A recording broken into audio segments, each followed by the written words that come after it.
Hey, what's going on? If you can hear me, peace and power and elevation be to all of you. This your girl Tiffany. I'm here live in effect. So I tended to want to go live on this topic the other day, but I was not feeling my best. To be honest with you, I ain't feel up to it. But now I'm here. So before I get started, make sure you like and subscribe to the channel, hit the notification bell, share the channel. Okay. So Ramadan Mubarak to everybody out there that's still celebrating Ramadan. I know you guys are getting ready to break your fast. Okay. So today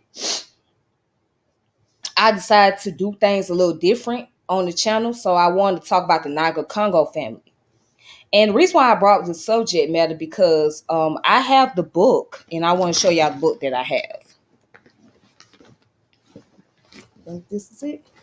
Yeah. So I have this book right here. I know a lot of y'all familiar with this book, right? It's called Africanism in American Culture by Joseph E. Holloway. Okay.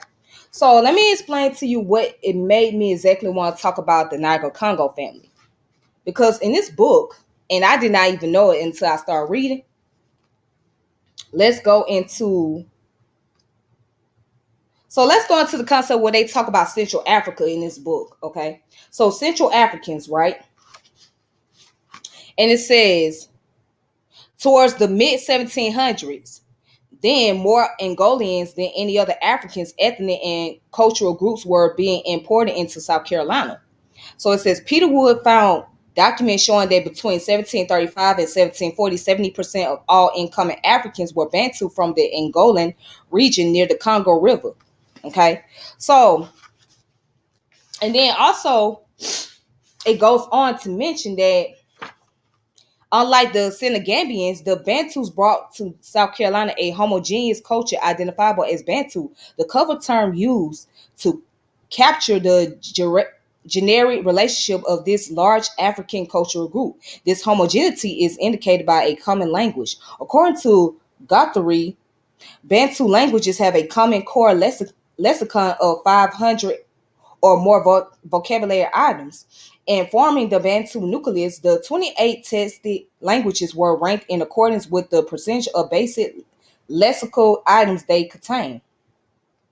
Among the 28 languages, so it talk about the Shaluba or Luba Kasai had 47% of the basic vocabulary.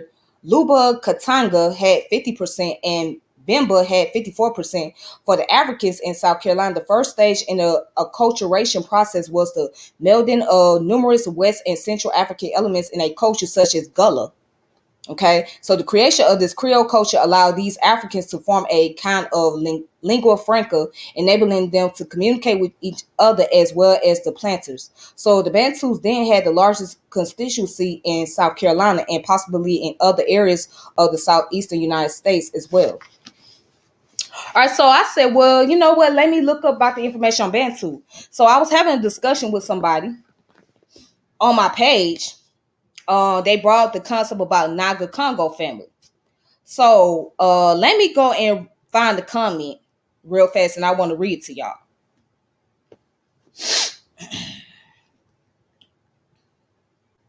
So I'm gonna find the comment on here. Let me.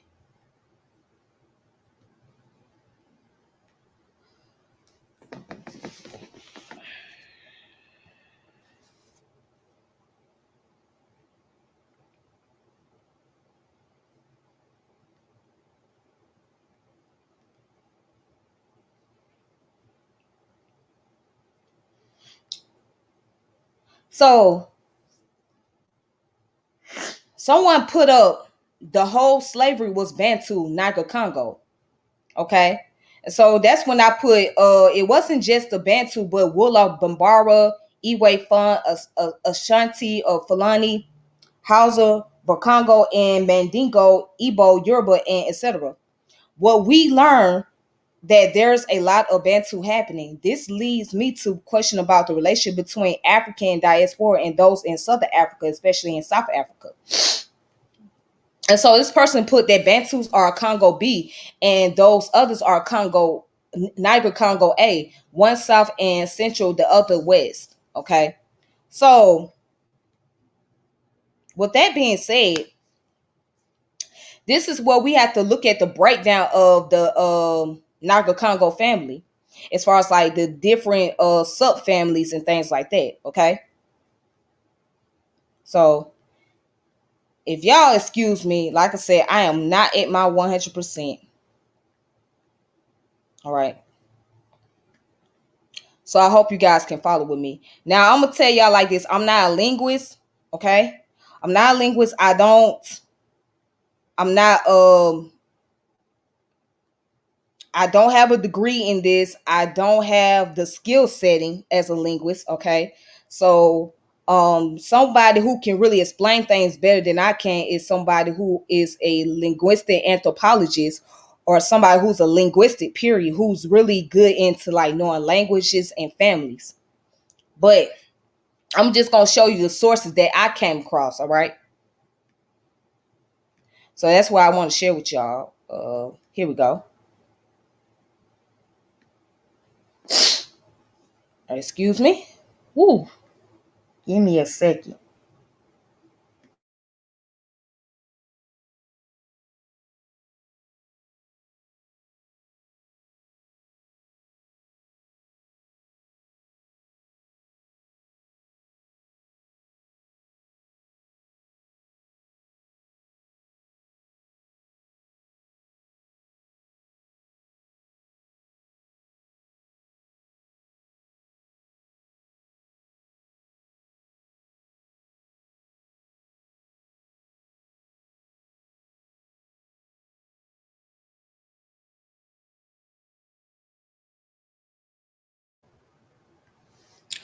Okay, so I'm back, you guys.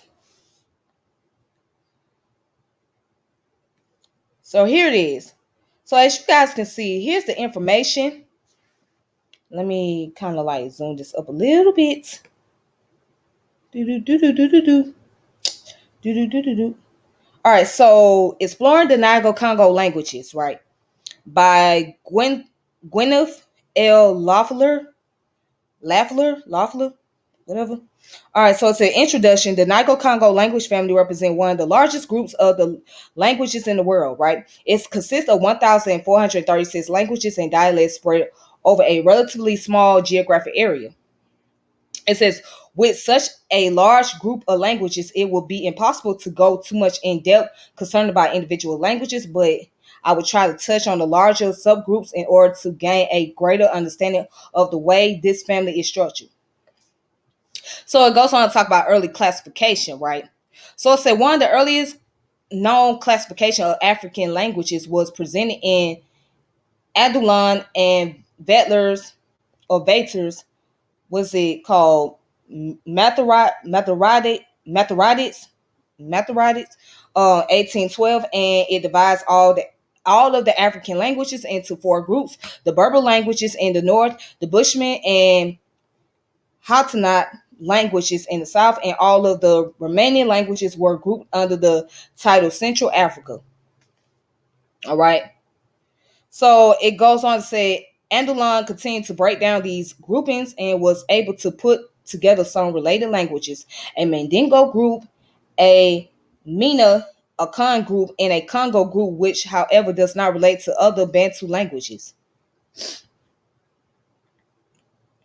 All right, so in 1836, Balbi regrouped the African languages into five geographical divisions: the Nile, the Atlas, the Maritime, Negro of Guinea and Senegambia, South Africa, and Sudan and Interior Negro. And also in 1826, Pitcher recognized that there was a certain unity of the Kafaran or Bantu family, to which he assigned all of the languages south to the equator, except for the Hatanot. All right. So it says a major step was taken into the classification provided by Coley and Bleak. Although their words left a number of languages unclassified, some of the groupings which they set up correspond to modern groups. Northwest Atlantic, which is West Atlantic; Northwest High Sudan slash Mendinga, which is Mende; and Northeast High Sudan equal Gur. All right. So, but what I read is nine of them. But anyhow, let's go down. Let's skip down a little bit. Let's skip down. So let's go down to where they talk about the branches of Niger Congo. So it said there are over 181 million speakers of the Niger Congo languages. The family is divided into three main groups: the Mende, Atlantic Congo, and the Cordiofone, of which 180 million are Mende of or Atlantic Congo speakers, and 200,000 are Cordiophonian speakers. If we look at the Volta Congo subgroup under Atlantic Congo, we see that there are five more groupings under this heading. Under the heading of Benue Congo falls one of the most famous and widely spoken groups of languages, Bantu. There are over 500 Bantu languages and 100 million speakers, making this the largest and most geographically dispersed group. So it says from here, we will move on to discuss each of the subgroups individually. So now,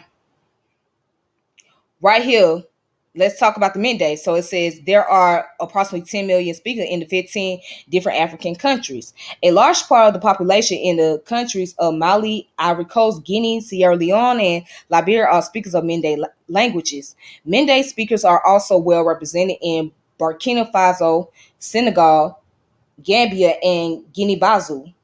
There are also isolated groups of speakers in Mauritania, Benin, Togo, Niger, Nigeria, and Ghana. Okay. So it says comparative study of Mende languages begin with words list compiled by travelers. Westerman include Mende in his language family, West Sudan, and also suggests that the Bantu languages were a part of this grouping. So Greenberg, which is Joseph Greenberg, by the way, placed Mende as one of the six branches of the Niger Congo. So Mende's position as part of the Niger Congo family was soon decided to be precarious. Some argue that it did not belong in the family at all, while others, included Wimmers, proposed that the Mende was the first group to split off from the rest of the family. So Wimmers provided the first modern classification of Mende through the use of lexical comparison. Many linguists are skeptical of basing the classification on purely lexical evidence, but the Mende languages are still today a part of the Niger Congo family. All right, so and then it talk about the Kordofanian languages are spoken in Nuba Mountain in Republic of Sudan. So the name Kordofan is questionable because the geographical and political term Kordofan refers to the area of the the Nuba Mountain around El Obeid or Abid rather than the area where the languages are actually spoken. All right. It says until 1838, almost nothing was known about the Kordofanian languages. All right, so if we skip down, it says that there are four subgroups in the Kordofan group, which is the Hiban, Talodi, Rashad, and Katala. These four groups are non-controversial at this point in time. So Greenberg had a fifth subgroup, Kordofani, but it has since been excluded. It is not clear at this point whether the four groups should be regarded as primary branches of Kordofan or whether there are intermediate level of relationship which needed to be recognized. All right, so then we go down to where they talk about the Atlantic. Okay, so it says the Atlantic or Senegalo Guinean languages have given linguists problem ever since they first recorded. Their present distribution, their interrelation with one another and with other West African languages, and the origins of their most salient grammatical features are still subject of speculation. Most languages, or the major languages of this group, include Flula, which is Fulani, with several million speakers scattered across Africa, Wolof with nearly 2 million speakers in Senegambia. Okay. And just to get that breakdown, so then you got what's called Ijod, Ijod refers both Ijod and Defaka. Defaka is a fast receding language spoken in Niger Delta. In 1963, Nigeria census its speakers number only 5,468. Defaka may be the closest linguist relative Ijo. So Ijo is spoken in Niger Delta and in adjacent riverline, or excuse me, riverine areas within the rivers Bendel and Ondo states of Nigeria by approximately 1 million people. Ijo is usually spoken as a single language. Its speakers think of themselves as related and like to refer to the difference between the various forms of Ijo as differences of dialects. All right, so pretty much let me stop right there. Then I'll go back to that. Okay, let's see where I'm at. Where am I at on here? Okay, so pretty much that deals with some of the Niger Congo family language. So going back to the individual that made the comment about everything was a Bantu family, I can't 100% agree, because as we can see, there's different subculture, and the main part, as far as like, especially with our ancestry, where they came from what is considered as the Atlantic language. Okay, so they came from the Atlantic part of it, which would be like the Mende, the Iwe, the Fun people, all of that. Okay, so I can't say that everything was Bantu. All right. Um, but now if we gonna talk about Bantu, we gotta talk about the relationship between the people from South Africa and the people from West Africa, or the people, people here in the African diaspora.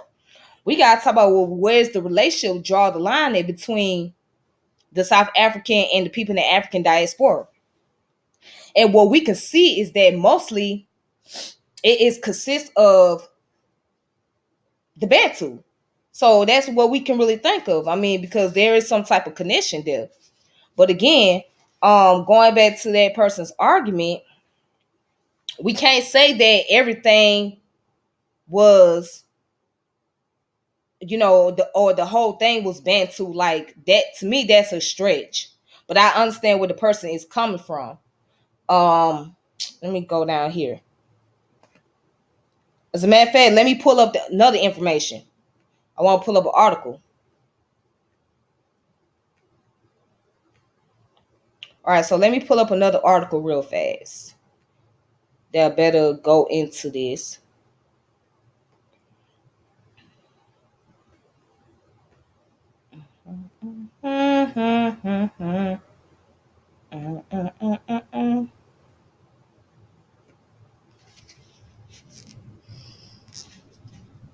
All right, so this article right here is called languagegupper.com. So, insatiable appetite for ancient modern tongues. All right, so this website goes into the Niger Congo languages, right? So it says the overview, considering the number of its speakers and languages as well as a wide geographical spread, the Niger Congo is by far the largest of the four major phyla of Africa. The other three are Nilo-Saharan, Afro-Asiatic, and Khoisan. So it comprised more than 1,000 languages and is spoken by 60% of the population of Africa. So it goes on to talk about the classification and distribution. It says Niger Congo predominates in the sub-Saharan Africa, extending from Senegal in the west to Kenya in the east and south up to the South Africa. All right. So what I can agree on is that, yeah, it's Niger Congo based, but watch this. It says though its classification is not settled, it is generally agreed that the Niger Congo encompasses 9 families or subfamilies, which is the Atlantic, Mende, Kuru, Gur, Kiwa, Andamawa, Ubangi, Benue Congo, all right, which includes the Bantu languages, Ijoy, and Kordofani. All right. So it says there is disagreement about the classification of one major language, which is the Dogon. So as you can see right over here, You see it says non-Bantoid, which is they got the Yoruba and Igbo right here in this yellow. Then it says Bantoid, right? As you can see, it got Cameroon over here and the Ivory Coast, Burkina Faso. All right. So if you go down to what it says Bantu, everything that's highlighted in this light color right here, that's the part of the Bantu family. Okay. And then, of course, you know what's highlighted in red, it represents the Kordofani. Um, so just so on so far, right? Right here, you see where it says Walla Fula, that represents the Atlantic, Mende, Bambara, Malike, okay? So Kiwa, which represent Iwe, Akan, and Bule. All right, so when we talk about our ancestry, right, as far as being West African, Central Africa, right, descended, most of them come from the Atlantic, Mende, and the all the way down to the Kiwa family. That's where most of them come from. And then some of them come from the Bantu area as well. Okay.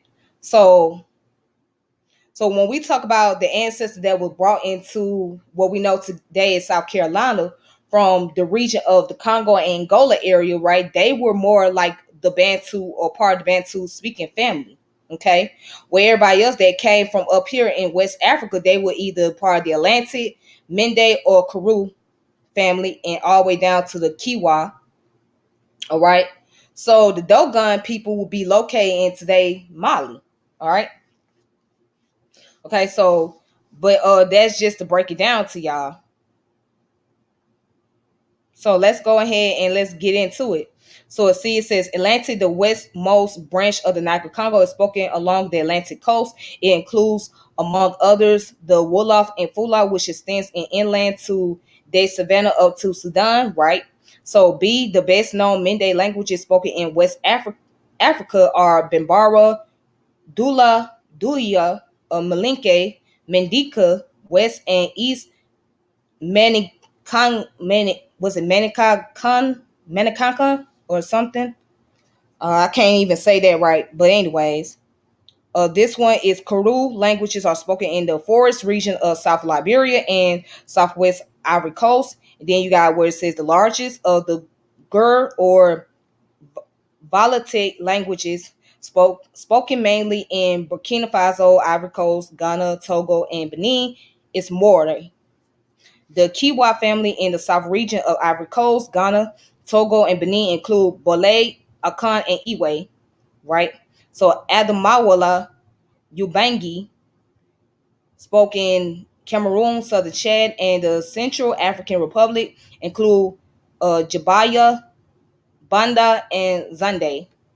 And then you got the Benue Congo is by far the largest family, is divided in between non-Bantoid and Bantoid. The latter is subdivided into the non-Bantoid Bantu languages of Central Cameroon and East Nigeria, and the Bantu languages that spread across the entire southern half of the continent.